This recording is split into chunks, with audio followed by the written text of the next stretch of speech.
"Spread your legs and let me see," Mountain Man ordered the fat outcast, but his true purpose was, "Leave her tied and let the town judge," Mayor Harold Blackwood snarled, lifting his whip so the winter sun flashed along the braids. "Ravencrest won't feed a thief, especially not this greedy little glutton." The square erupted. Rotten cabbage thudded against the wooden chair where 19-year-old Violet Hayes sat bound hand and foot, her cheeks blotched with cold and humiliation. A plank over her head announced the verdict before any trial. Fat monster, crime, stealing food. Snow hissed along the packed dirt like 1,000 small insults. Men jeered from saloon steps. Women folded their arms, lips pinched, as if scandal could freeze a soul faster than December. Someone pitched a stone that clipped Violet's shoulder. She flinched, but kept her chin tucked, as if the shape of her body might make a smaller target if she could only fold into it. "I didn't steal," she whispered, breath feathering in the cold. "It was refuse, what you'd thrown to the hogs." "Hear that?" the mayor barked, sweeping a gloved hand. "She calls our town hogs. 3 days and 3 nights she sits, no food, no water. Let her learn the price of taking what isn't hers." A drunk lurched forward and clawed at the shawl bunched at Violet's throat. Laughter cracked around the square like rifles. "Strip her bare, and we'll see how sorry she is," he crowed, pawing for a knot in the rope.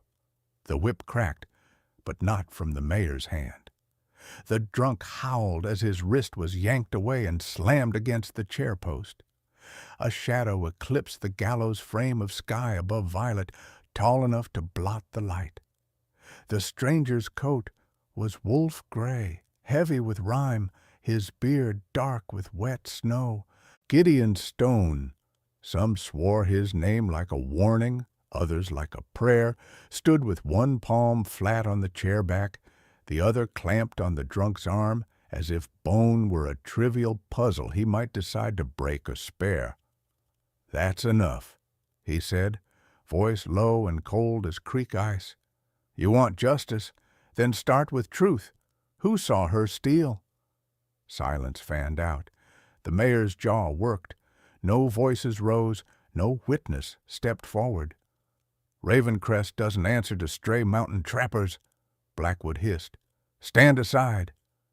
Gideon's eyes, storm-gray, unreadable, held the mayor's a long beat. "Then untie her and charge her proper, or untie her and let her go. But you'll not touch her." "Men!" the mayor snapped. 3 moved. Gideon moved faster. He shoved the drunk away, set his knife in 2 quick strokes, and the ropes fell from Violet's wrists. He slid his coat from his shoulders and draped it over her like a small private room where shame could not enter. His hand was careful beneath her elbow, his words meant for her alone. "Stand if you can. I'll get you out of here." Around them, the crowd shifted, torn between bloodlust and the sudden electric possibility of being wrong. Violet drew a breath that trembled through the coat's warmth and met the stranger's gaze. For the first time that day, something inside her uncurled. "Where are you listening from tonight?" Violet's legs refused to remember standing. Gideon solved that by bracing the chair with his boot and offering his forearm, solid as a ridgepole. When her weight listed, he bore it without comment until balance returned. The coat he'd wrapped around her was rough-spun and warm, smelling faintly of wood smoke, pine pitch, and the iron-cold breath of the high country. Under its shelter, the square shrank. The jeers dulled, and the shame that had blistered her skin cooled to a livable ache. "Can you walk?" he asked. "I can try." They took 3 steps. Someone spat. Someone else muttered that the town would go hungry if her sort were allowed to pilfer. Violet's throat tightened. She had not pilfered. She had waited until the kitchen girls dragged a split sack of meal to the refuse heap behind the storehouse, spoiled by meltwater and tear. The pigs would have had it by nightfall.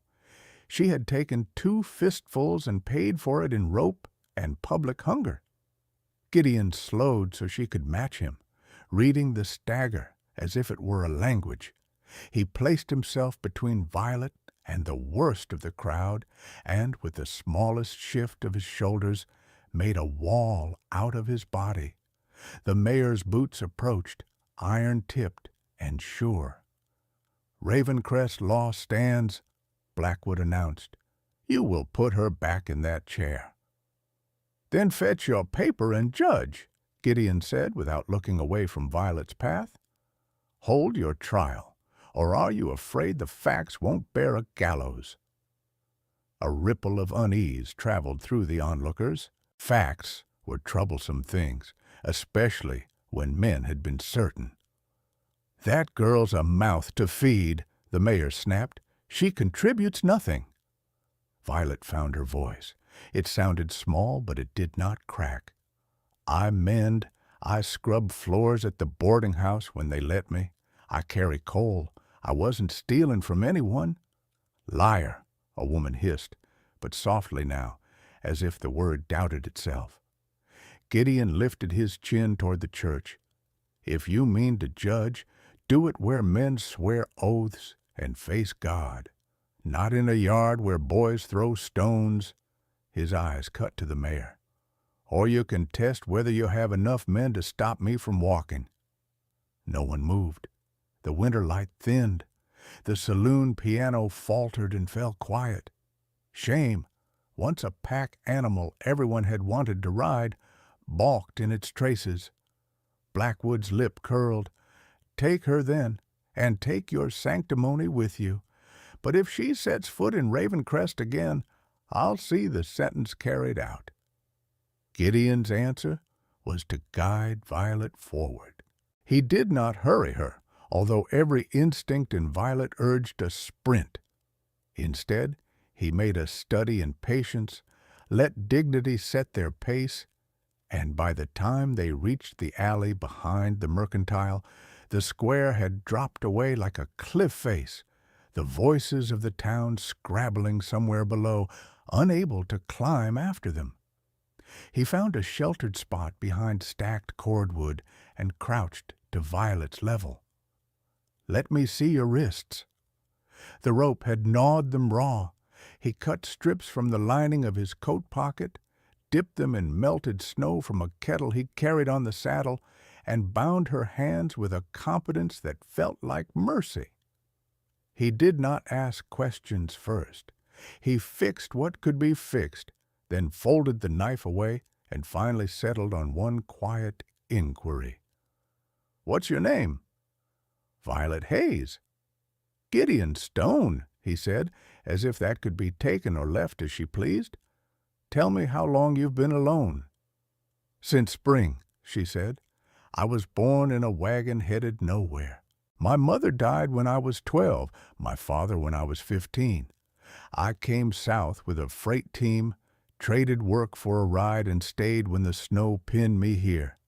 I take what jobs they'll give, but there's always a reason to pay me last or not at all." She tried to smile, and it wavered. "I suppose hunger makes a thief of anyone, if you don't look too closely." He didn't flinch. "Hunger makes a truth-teller of a man. It tells you exactly what you lack." "And what do you lack, Mr. Stone?"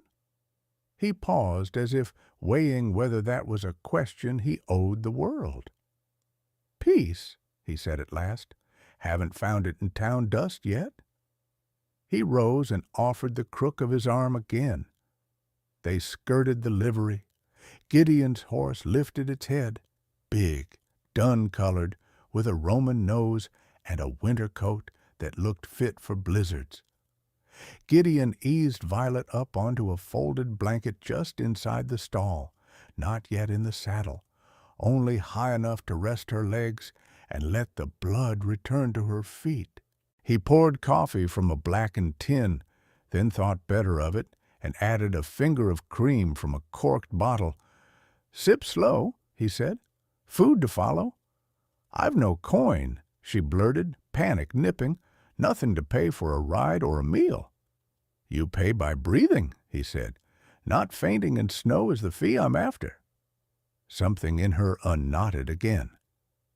"Why did you stop?" she asked. "You could have ridden through." "Because I remember what a crowd can do when it stops being neighbors," he said. "Because a man with a whip doesn't always know where he's truly aiming. Because you looked cold." He said it with no ornament, and it landed heavier than any speech might have. He fetched a heel of bread and a strip of dried venison from his saddlebag, softened them in the coffee steam, and split the portion even. When she tried to push the larger piece to him, he pushed it back. "Eat. I'll make more. What will you do with me?" The words came raw, because the world had taught her that every kindness wore a hook. "Walk you out of Raven Crest," he said. "Put you by my fire until you're steady. After that, we talk options. A job on a line camp if you want one. Work up at my place mending gear until the thaw if that suits better. Or I take you to the next town and vouch for you with the storekeeper there. You decide, not me." Violet studied his face for the trick. It seemed carved to withstand winters more than words, but there was gentleness in the angles around his eyes, the kind that arrives only after weather has sanded a man's edges and left what matters. "People won't be pleased you took me," she said. "They'll call you a fool." "They can call me late for supper," he said. "I'll live." They moved again when the light thinned to pearl and the first snow grains started to fall. Gideon swung into the saddle and lifted Violet up with him, careful as if hoisting a wounded bird. The horse stepped into the street, and the valley air met them like a clean blade, cold but honest. Behind them, the town retreated into its lamps and grudges. Ahead, the eastern hills gathered dusk like folded wings. Violet leaned back enough to feel the steady thud of the man's heart through his coat. It seemed impossible that an hour could stretch so far between ruin and rescue, and yet here she was, moving toward an unknown that, for the first time in months, did not terrify her. "Hold on," Gideon said, and the words were plain, but sounded like a promise. Snow fell harder as Raven Crest shrank behind them, dissolving into a gray blur at the base of the hills. The only sounds were the creak of saddle leather, the slow huff of Gideon's horse, and the soft clink of iron as his rifle brushed against the stirrup. The world narrowed to a rhythm, hoof-beats, breathing, wind. Violet sat before him, wrapped in his coat, her hands buried in the fur collar. Every shiver of her body brushed against his chest, and though he kept his face turned to the trail, Gideon felt each tremor like a blow. "How far?" she whispered. "Till dark, maybe less," he said. "There's an old line cabin by the creek. We'll stop there." The wind picked up, scattering fine snow that sliced across her cheeks. She pressed closer to him, more from instinct than courage, and Gideon felt the faintest sigh against his throat. "Sleep if you can," he said. "I'll wake you when it's safe to walk again." "I can't," she murmured. "If I close my eyes, I'll see their faces." He didn't answer, but his arm around her waist tightened slightly, steadying her in the saddle. The trail wound upward, narrow and half buried in snow. Pines bent low under the weight of ice, their branches whispering as if gossiping about the strangers trespassing through their hush. Gideon moved with the patience of a man who knew every bend by heart. His horse followed without command. After an hour, they reached a narrow ridge where the land fell away on both sides, a white void below, wind howling through the cut. Violet gasped, clinging tighter to him. "Don't look down," he said softly. "Look at the horizon, always the horizon." She obeyed. Ahead, the mountains loomed like sleeping beasts under blankets of snow. Somewhere beyond those ridges lay the cabin, and maybe warmth. When they reached the tree line, Gideon reined in and swung down first. He lifted Violet as though she weighed nothing. Her boots sank into the snow to her ankles, but she managed to stand. He led her to a fallen log, swept the snow away with a gloved hand, and said, "Rest.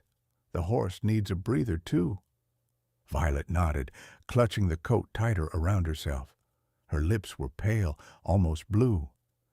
Gideon poured water from a skin into a tin cup, then poured half of it out, replacing it with whiskey. He offered it to her. "Drink. It'll burn, but it'll warm you." She took a cautious sip, coughed, and blinked tears from her eyes. "That's awful," he almost smiled. "That's how you know it's working." After a few moments of silence, Violet said quietly, "You shouldn't have helped me. Now they'll hate you too." "They already did," Gideon said. "They just hadn't said it out loud yet." She turned to look at him. "Why do you live up here?" "Because I got tired of listening to men justify cruelty," he said simply, "and tired of being one of them." The honesty in his voice stunned her. He wasn't boasting, just confessing. She wanted to ask what he meant, but his expression, cut in gray light, all harsh bone and quiet regret, kept her silent. They rode again. As night began to fall, the snow turned to flurries, then to thin, floating ice crystals. A line of dark smoke soon appeared between the trees, thin but visible. Gideon exhaled in relief. Almost there. The cabin was small and weathered, half buried under snowdrifts, but smoke curled from its chimney, evidence of an earlier fire still alive beneath the ashes. Gideon opened the door with a heavy shoulder shove and ushered her inside. The scent of pine pitch and old wood greeted them. "Sit by the hearth," he said. "I'll get it going." Violet sank down near the stone fireplace. Her fingers trembled too badly to untie her boots, so Gideon crouched and did it for her, pulling them off one at a time. Her socks were soaked, her toes red with cold. He wrapped them in a wool blanket and set them close to the growing fire. "Better?" She nodded. "You shouldn't do all this." He stirred the coals with a poker. "If I didn't, you'd be dead before morning." She hesitated. "Then I suppose, thank you." The fire brightened, throwing gold across the cabin walls. Gideon filled a pot with snow and hung it above the flame. "When that melts, we'll make stew. There's venison jerky, a few carrots, maybe even beans." Violet's eyes widened. "Beans? In winter?" He gave her a look almost teasing. "You doubting my supplies?" "No," she said softly. "Just, I haven't had beans since spring." He didn't answer. Instead, he handed her a clean piece of cloth and a small tin. "For your wrists. It'll sting. Pine salve always does. But it keeps the skin from cracking." She obeyed, wincing as she rubbed the salve in. The smell of resin and smoke filled the air. Outside, the storm deepened. Wind rattled the shutters. Gideon checked the latch and added another log to the fire. Then he turned to her. "You can sleep there," he said, nodding to the cot by the wall. "It's not soft, but it's dry. And you?" "I'll take the floor." "But it's your cabin." "It's just a roof," he said, "and tonight it's yours." Violet looked into the fire for a long time before whispering, Why are you kind to me?" Gideon's jaw tightened. "Because once someone was kind to me when I didn't deserve it, and I never got to repay her." The meaning of that sank into Violet's chest like a slow ache. She opened her mouth to ask who that woman was, but Gideon had already turned away, his back lit by firelight, his silence heavy with things he wasn't ready to say.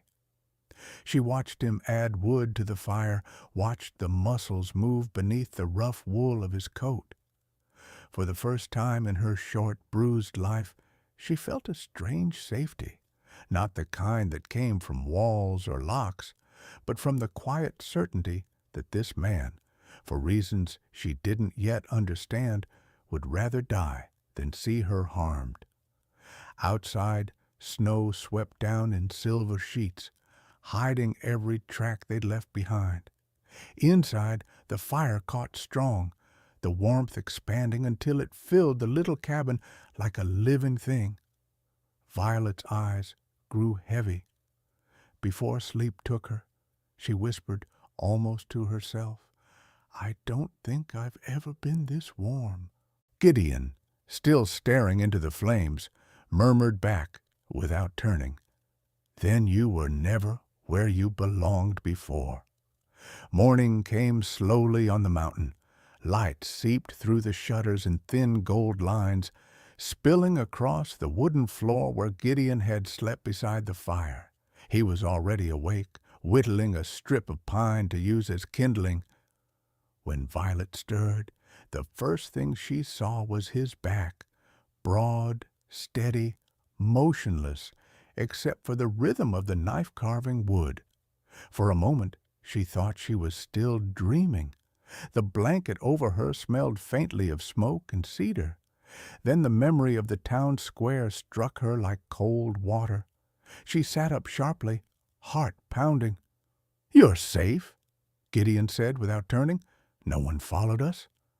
Violet exhaled, shaking slightly. I thought it was all a dream." "It wasn't," he replied.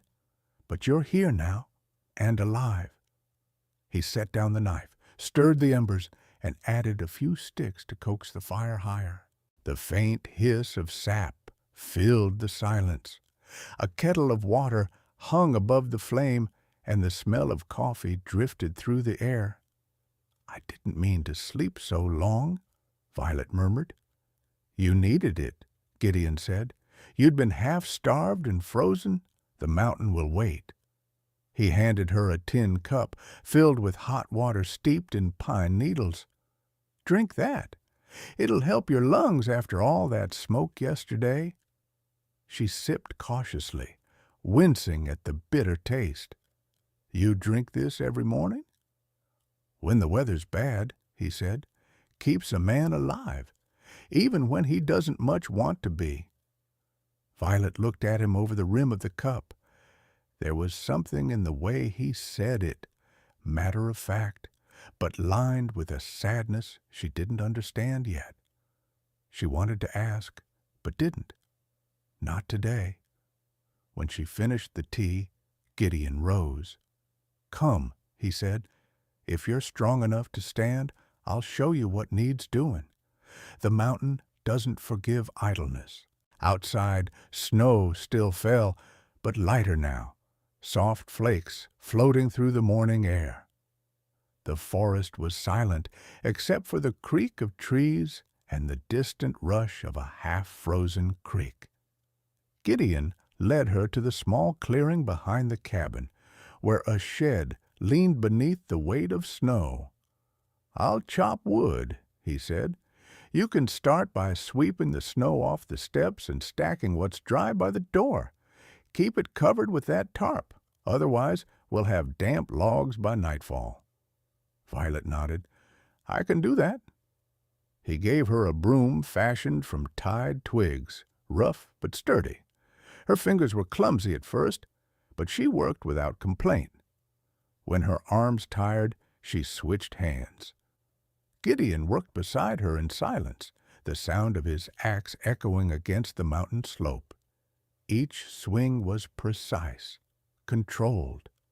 She watched him out of the corner of her eye, fascinated by the strength in his movements, the way the wood split cleanly each time, like it was surrendering to him.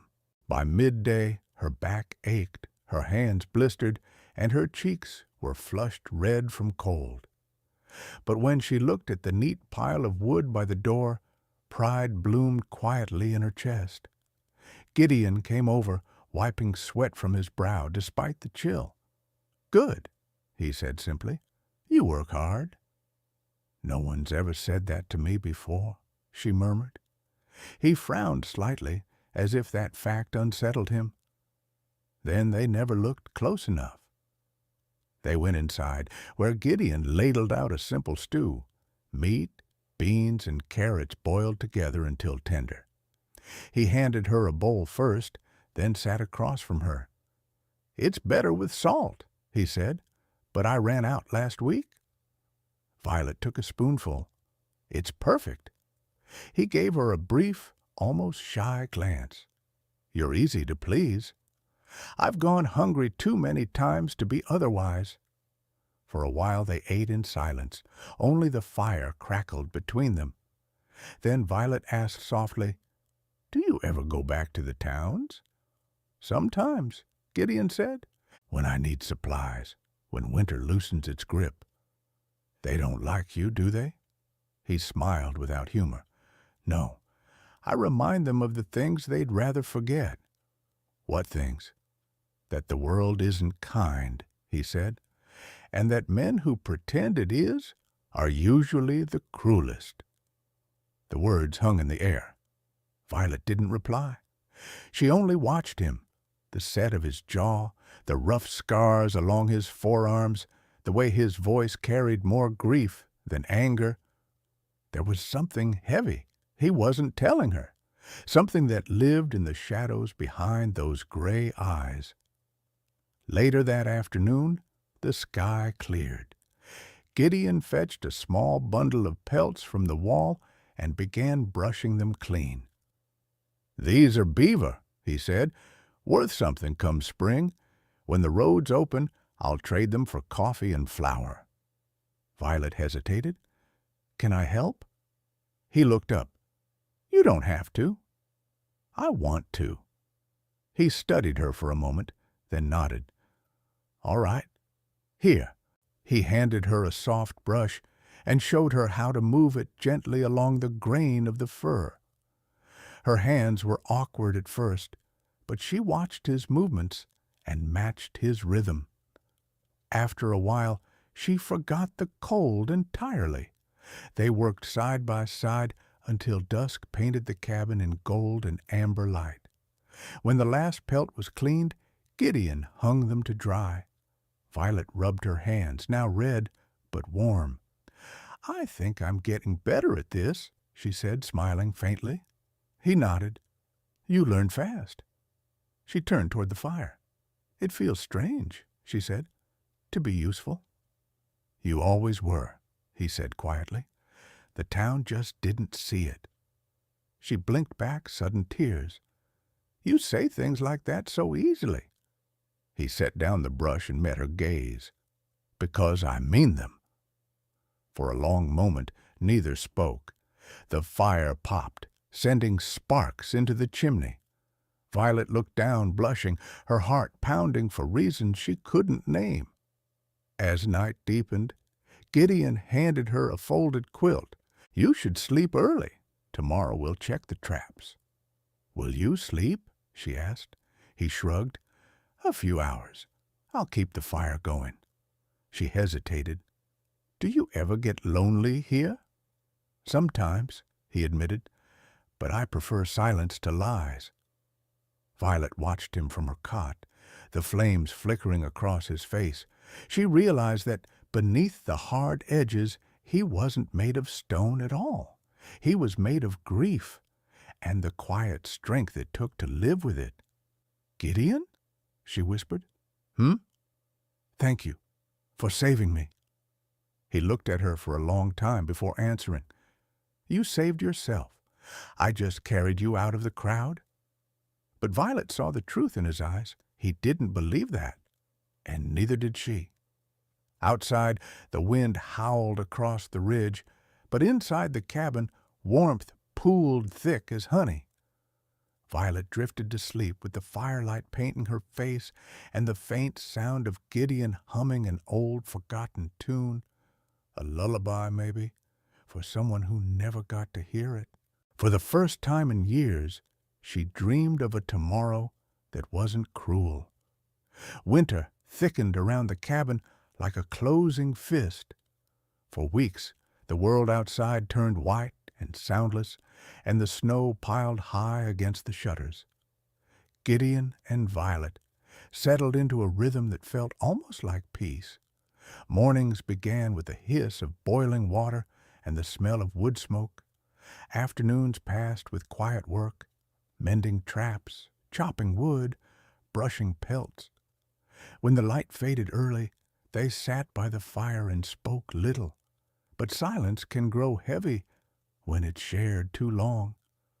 One evening, while Gideon sharpened his knife, Violet asked softly, "Why do you live up here alone? You said you left the towns because of cruelty, but there must be more than that." Gideon's hand stilled on the whetstone. For a long time, the only sound was the blade's soft rasp. "There's always more," he said finally, "but not all stories need telling." "I think they do," she said gently. "Sometimes silence is heavier than the truth." He lifted his eyes to her, the gray in them shifting like storm clouds. "You think that because you haven't lived long enough with ghosts." "Maybe," she said, "but ghosts don't leave just because you stop speaking their names." Something flickered across his face, pain, sharp and unguarded. He set down the knife. "Her name was Isabel," he said quietly. "She was my wife." Violet froze. "Was?" "She died 7 years ago," he said. "We lived up here together. She loved the snow, the quiet, the way the air smells after a storm. We thought this place could keep the world out, but it couldn't."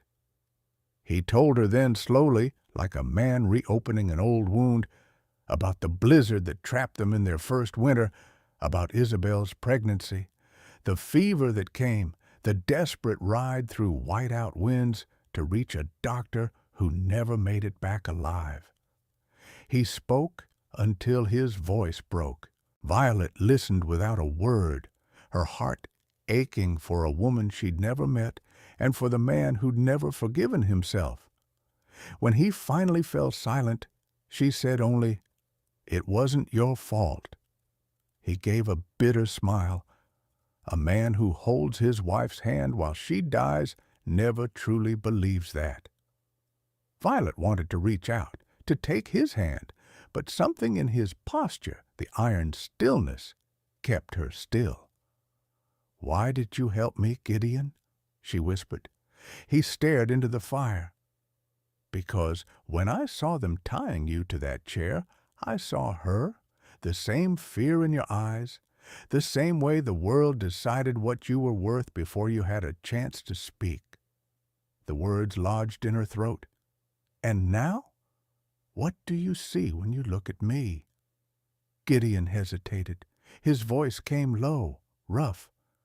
"Someone I don't know how to look away from." The air between them thickened, fragile as glass. Violet's pulse thudded in her ears. She wanted to say something, anything, but before she could, a sharp noise outside shattered the moment, the sound of boots crunching snow. Gideon was on his feet instantly, his rifle in hand. He moved to the window, peeled back the curtain just enough to see. "2 men," he muttered, "coming up the path." "From town?" Violet's voice trembled. "Maybe." His jaw tightened. "Stay behind me." The knock came, loud and demanding. Gideon opened the door halfway, blocking the view inside. The wind rushed in, carrying snowflakes and the smell of sweat and whiskey. "Evening, Stone," the taller man drawled. He wore a sheriff's star half polished and a sneer that didn't match it. "We're looking for a thief. Fat girl, red hair, answers to Violet Hayes." Gideon didn't move. "She's not here." The sheriff smiled thinly. "Funny. Got word she ran off with a mountain man. Folks are angry. Town wants her brought back to finish her punishment." "She's innocent," Gideon said. "That's not what the papers say." The man stepped closer. "Now, we can do this easy, or—" The door slammed before he could finish. Gideon slid the iron bar across it. "They'll be back," he said quietly. Violet's breath came quick. "They'll kill you if they find me." "They won't," he said. "Not while I'm breathing." That night, neither of them slept. Gideon sat by the window with his rifle across his knees. Violet lay on the cot, staring at the ceiling, guilt twisting in her chest. By morning, she'd made up her mind. When Gideon stepped outside to check the traps, she packed what little food she could and wrapped herself in a spare cloak. She couldn't let him risk his life for her. She had just reached the door when it swung open. Gideon stood there, snow clinging to his hair. His eyes fell to the bundle in her hands. "Where do you think you're going?" "Back," she said. "They're looking for me. If I go, they'll leave you alone." "They won't," he said flatly. "Men like that don't stop when they taste blood." "You saved me once," Violet said, tears in her voice. "Don't waste it by dying because of me." Gideon stepped forward, voice low but fierce. "You think I dragged you out of that square just to let them hang you later? No, you're staying. You can't keep me here." "I'm not keeping you," he said. "I'm protecting you." "From what? From myself?" "From the world," he snapped, and then softer. "And from the part of me that can't lose another woman to it." The words hung heavy between them. Gideon turned away first, fists clenched at his sides. Violet took a shaky breath. "You can't live like this, Gideon, always fighting ghosts." He didn't look back. "Then help me remember what living feels like." Silence. Then, very quietly, she set down the bundle and said, "Then let me try." That night, the storm came back with fury. The wind screamed down the ridge and shook the shutters. Gideon added wood to the fire, his movements rougher than usual. Violet sat beside him, sewing a tear in his coat. When her needle slipped, she pricked her finger. He caught her hand before she could pull away. The cut was small, but he still cradled her palm like something precious. "You've bled enough for one lifetime," he said. "So have you," she whispered. Their eyes met across the flickering light. Slowly, she reached up and touched the scar on his cheek. He didn't move away this time. Outside, the storm howled, but inside the cabin, something fragile and new began to take root, something warmer than the fire. For the first time since the mountain swallowed him, Gideon Stone realized the snow was not silence at all. It was the sound of the world holding its breath, waiting for two lost souls to find each other. By dawn, the storm had broken, but not the danger. The mountains lay still and shining under a skin of frost, deceptive in their quiet. Gideon woke before Violet, stepped outside, and found boot prints in the snow, fresh ones, circling the cabin like wolves testing a fence. He came back in silently and checked the rifle. "They were here," he said, "watching." Violet's hand went to her throat. "The sheriff?" "Or men he paid," Gideon muttered. "Either way, they'll come back when they think I've gone hunting." "What will you do?" "End it," he said. "I'll go down the ridge, meet them before they reach us." She caught his sleeve. "Don't. You'll get killed." Gideon turned, his eyes cold but calm. "If I don't, they'll burn this cabin with you inside it. I won't give them that chance." Before she could answer, the first shot cracked through the air. The window beside her shattered, splinters flying. Gideon grabbed her, dragging her behind the stone hearth. "Stay down," he said, already moving. He shoved open the back door and stepped into the white glare of morning. 5 men came through the trees, Harold Blackwood among them, coat trimmed in fur, arrogance glinting like steel in his eyes. "Well, well," the mayor called, "the mountain beast kept his prize after all." "Go home, Harold," Gideon said evenly. "You've done enough." "I came for what's mine," Harold spat. "That girl belongs to the town." "She belongs to no one." "Then I'll take her corpse." The words hung like smoke. Harold lifted his revolver. Gideon fired first. The sound split the air. One of the men beside Harold dropped into the snow. The others scattered for cover behind pines. Bullets tore through branches, snow bursting into mist. Inside the cabin, Violet clutched the edge of the hearth, praying under her breath. She could hear Gideon reloading, hear the steady rhythm of his boots crunching through snow. She had never heard courage sound like that. So quiet, it drowned out the gunfire. 2 men rushed him from the flank. Gideon pivoted, slammed the butt of his rifle into one, sent the other tumbling into a drift. The rifle clicked empty. He drew his knife. When Harold saw him closing the distance, he panicked. "You're a murderer, Stone. You'll hang for this." "Maybe," Gideon said, voice low, "but not before I end you." He lunged, steel flashing in the morning light. Harold stumbled backward, firing wild. One bullet grazed Gideon's shoulder, the next misfired. In that heartbeat of silence, Gideon seized him by the collar and drove him hard into the snow. "Look at me," he growled. "You think cruelty makes you powerful? You think breaking the weak makes you a man?" Harold's face twisted in fear. "She's filth. You can't save them all." "I don't need to," Gideon said. "Just one." Then he struck, not to kill, but to stop. The blow left Harold sprawled and gasping.